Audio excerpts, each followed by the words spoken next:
नमस्ते दोस्तों, मैं हूँ निर्मला। मेरे किचन में आपका बहुत बहुत स्वागत है। सर्दियाँ आते ही मार्केट में बहुत ही अच्छी हरी मेथी मिलने लगी है, लेकिन अपने कड़वे स्वाद के कारण हर कोई इसे खाना पसंद नहीं करता। लेकिन आज मैं आपसे शेयर करने जा रही हूँ मेथी का ऐसा नाश्ता जिसमें मेथी का कड़वा स्वाद तो बिल्कुल आएगा ही नहीं, और बड़े तो बड़े, बच्चे भी इसे खूब चाह कर खाएंगे। तो चलिए ये बहुत ही मज़ेदार हरी मेथी के वड़े बनाना शुरू करते हैं। ये सुपर टेस्टी नाश्ता बनाने के लिए हमें चाहिए होगी हरी मेथी। तो यहाँ पर मैंने 300 ग्राम हरी मेथी को अच्छे से धोकर साफ़ कर लिया है और अब हम इसे काट लेंगे।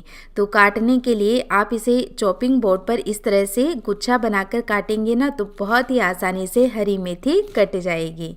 कोई भी हरी सब्जी आप ले रहे हों तो काटने से पहले ही उसे धो लें, काटने के बाद उसे नहीं धोना है। एक तो इससे पौष्टिकता भी हरी सब्जी की ख़त्म हो जाती है, और दूसरा काटने के बाद हरी सब्जी को धोना और भी ज़्यादा मुश्किल हो जाता है। तो पत्तेदार सब्जियों को थोड़ी देर आप पानी में ही रहने दें, इससे जितनी भी उसकी मिट्टी होगी वो नीचे तले में बैठ जाएगी। फिर ऊपर से उस सब्जी को लेकर अच्छे से एक बार फिर से साफ़ पानी से धो लें। इससे बहुत ही आसानी से हरी सब्जी धुल जाती है।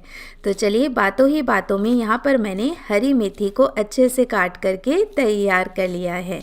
तो अब ये हरी मेथी जाएगी एक मिक्सिंग बोल के अंदर, और साथ ही मैं इस नाश्ते में प्याज का इस्तेमाल भी करने वाली हूँ। तो एक बड़ी साइज का मैंने प्याज ले लिया है और इसे इस तरह की पतली और लंबी स्लाइसेस में कट कर लेंगे। प्याज डालना टोटली ऑप्शनल है, लेकिन यदि आप प्याज खाते हैं तो फिर ज़रूर से इस्तेमाल करें। इससे इस नाश्ते का टेस्ट बहुत ही बढ़िया आता है। चाहें तो आप प्याज की मात्रा बढ़ाकर भी ले सकते हैं। अब प्याज को पतला और लंबा काटने के बाद इसकी जो कलियां हैं उन्हें ऐसे खोल लेंगे ताकि ये सारी एकदम खिली खिली हो जाए, तो नाश्ते में इवनली मिक्स भी हो जाएं। तो अब ये प्याज जाएगा मिक्सिंग बोल के अंदर मेथी के साथ। और अब हम ले लेंगे पोहा, जिसे चिवड़ा भी कहते हैं। तो आधा कप मैं पोहा ले रही हूँ। पोहे की जगह चाहें तो आप एक उबला हुआ आलू भी ले सकते हैं। पोहे से इस नाश्ते का टेस्ट और क्रिस्पीनेस और भी ज़्यादा बढ़ जाता है। तो पोहे को हमें भिगोना नहीं है, बस पानी डालकर इसका पानी निकाल देंगे, तो इससे पोहा भी साफ़ हो जाएगा, साथ ही ये फूलकर सॉफ्ट हो जाएगा। तो जब तक पोहा सॉफ्ट हो रहा है यानी फूल रहा है, तब तक मैं 2 हरी मिर्च भी इस तरह से मोटी काट लूँगी, और साथ ही ले लेंगे 1 इंच अदरक का टुकड़ा। तो इसे भी इस तरह से मोटा मोटा ही कट कर लेंगे, और फिर एक चॉपर में या मिक्सी के जार में इसे डाल लें, और साथ ही डालें 7 से 8 लहसुन की कलियाँ। और इन्हीं के साथ हम ऐड कर लेंगे इसमें कुछ खड़े मसाले, जिसमें मैं ले रही हूँ 2 चम्मच साबुत धनिया, 1 चम्मच साबुत जीरा और 1 चम्मच सौंफ। और साथ ही जो पोहा हमने धो कर के रखा था वो भी देखिए फूलकर सॉफ्ट हो गया है। तो अलग से मैश करने के बजाय इसी चॉपर में मैं पोहा भी ऐड कर लूँगी, तो सारी चीज़ों के साथ ये भी ग्राइंड हो जाएगा। तो सारी चीज़ों का हमें पेस्ट नहीं बनाना है, इसे दरदरा ही रखना है। तो यदि आप मिक्सी में इसे पीस रहे हों तो मिक्सी को पल्स मोड में चलाते हुए सारी चीज़ों को ग्राइंड कर लें। तो अब ये चीज़ें जाएंगी मिक्सिंग बोल के अंदर, और साथ ही हम इसमें डालेंगे 2 चम्मच सफ़ेद तिल। ये आप ज़रूर से डालें, इससे नाश्ते का टेस्ट बहुत ही बढ़िया आएगा। अब पाउडर मसालों में ले लेंगे 1 चम्मच लाल मिर्च का पाउडर, आधी छोटी चम्मच लेंगे हल्दी पाउडर, और अब स्वाद के अनुसार नमक भी ऐड कर लेंगे, और साथ ही डालेंगे इसमें हरा धनिया। तो 1 मुट्ठी हरा धनिया मैं इस तरह से बारीक काट करके ले रही हूँ। आप चाहें तो हरे धनिया की मात्रा बढ़ा करके ले सकते हैं। तो यहाँ पर ये कटा हुआ हरा धनिया भी हम इसी में ऐड कर लेंगे। और अब लास्ट में जाएगा इसके अंदर बेसन। तो टोटल मैं 1 कप बेसन का इस्तेमाल कर रही हूँ, लेकिन पहले आधा कप बेसन डालकर अच्छे से सारी चीज़ों को मिक्स कर लेते हैं, क्योंकि हरी मेथी में ढेर सारा पानी होता है। तो नमक के कांटेक्ट में आते ही हरी मेथी धीरे धीरे पानी छोड़ने लगेगी, तो जो बेसन होगा उसमें बढ़िया मॉइस्चर आ जाएगा। फिर ये बचा हुआ आधा कप बेसन मैं और डालकर इसे भी अच्छे से मिक्स कर लूँगी। और यदि आपको ज़रूरत महसूस हो तो आप इसमें 2 से 3 चम्मच पानी का इस्तेमाल कर सकते हैं, या फिर हरी मेथी के साथ साथ बेसन की मात्रा भी आप बढ़ा करके ले सकते हैं यदि आपको बेसन की कमी महसूस हो। लेकिन यहाँ पर इस नाश्ते में मैंने हरी मेथी का इस्तेमाल ज़्यादा किया है और बेसन का इस्तेमाल कम से कम करने की कोशिश की है। तो देखिए इस तरह का एक डो बन करके तैयार हो जाएगा।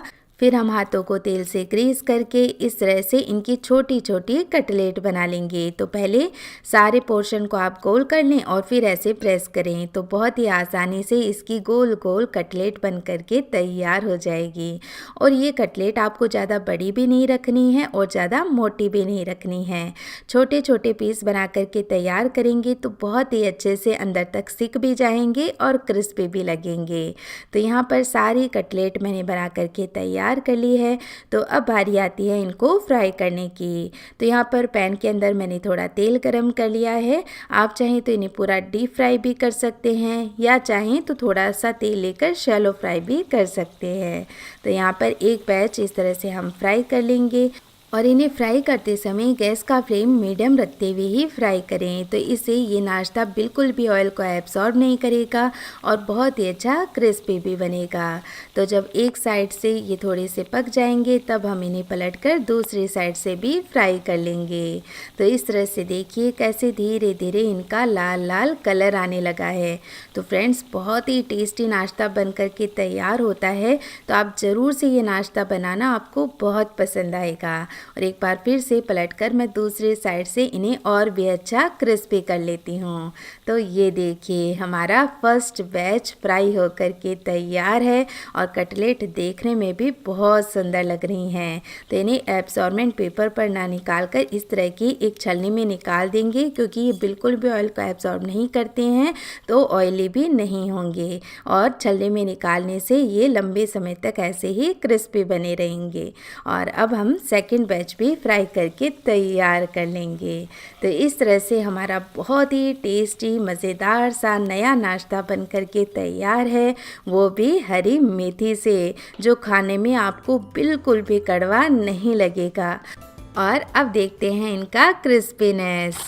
तो है ना फ्रेंड्स, कितने ज़्यादा क्रिस्पी बड़े, जबकि इनको बनाए हुए मुझे काफ़ी देर हो गई है। तो आप इन वड़ों को हरी चटनी, टोमेटो केचप या फिर चाय के साथ एंजॉय करें, खाने में बहुत ही मज़े के लगेंगे। तो फ्रेंड्स वीडियो पसंद आया है तो प्लीज़ इसे लाइक करें, ज़्यादा से ज़्यादा शेयर करें। साथ ही मेरी ऐसी और भी रेसिपीज़ देखते रहने के लिए चैनल को सब्सक्राइब करना भी ना भूलें। मैं फिर से मिलूँगी आपको एक ऐसी और नई रेसिपी के साथ। तब तक के लिए टेक केयर, बाय बाय।